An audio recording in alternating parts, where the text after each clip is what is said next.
Bonjour à tous, dans cette quatrième vidéo, nous allons parler des cervicales.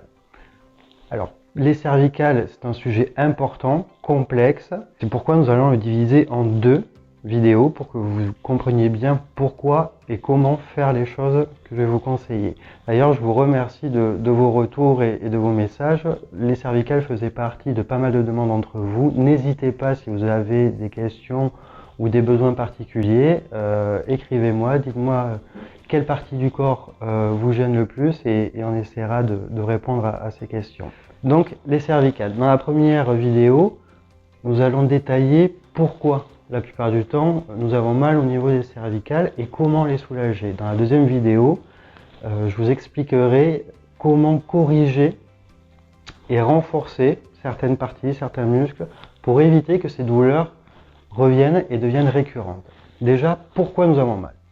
La posture, comme pour les lombaires, elle est essentielle.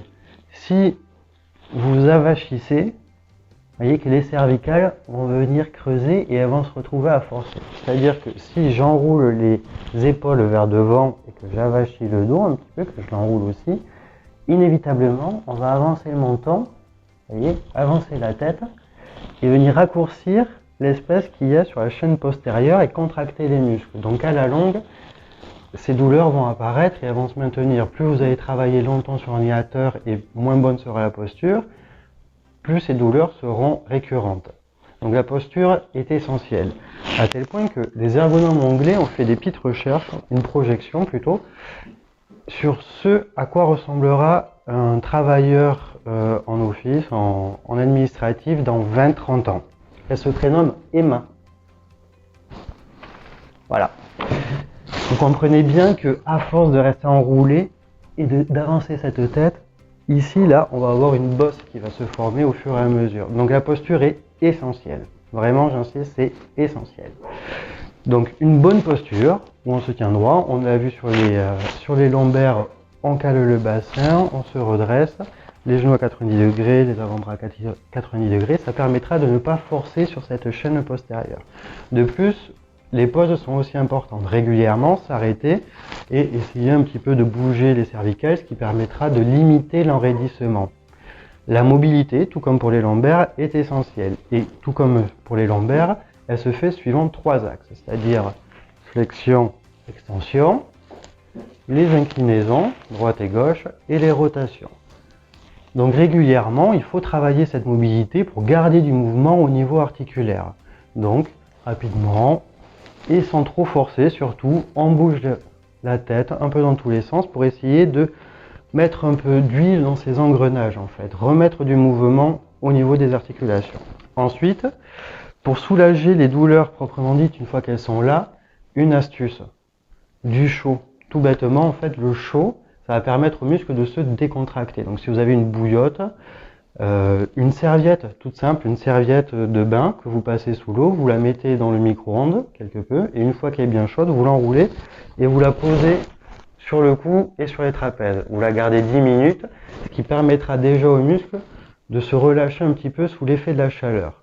Une fois que vous avez ce premier relâchement, c'est le moment idéal pour travailler les étirements.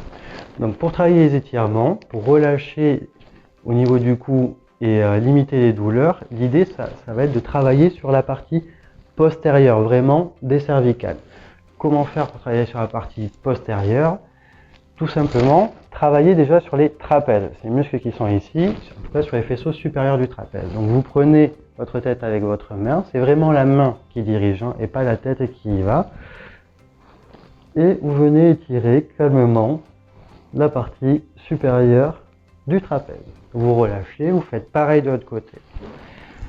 Pour la chaîne postérieure proprement dite, vous laissez tomber le menton, vous prenez la base du crâne entre vos deux mains et vous majorez un petit peu.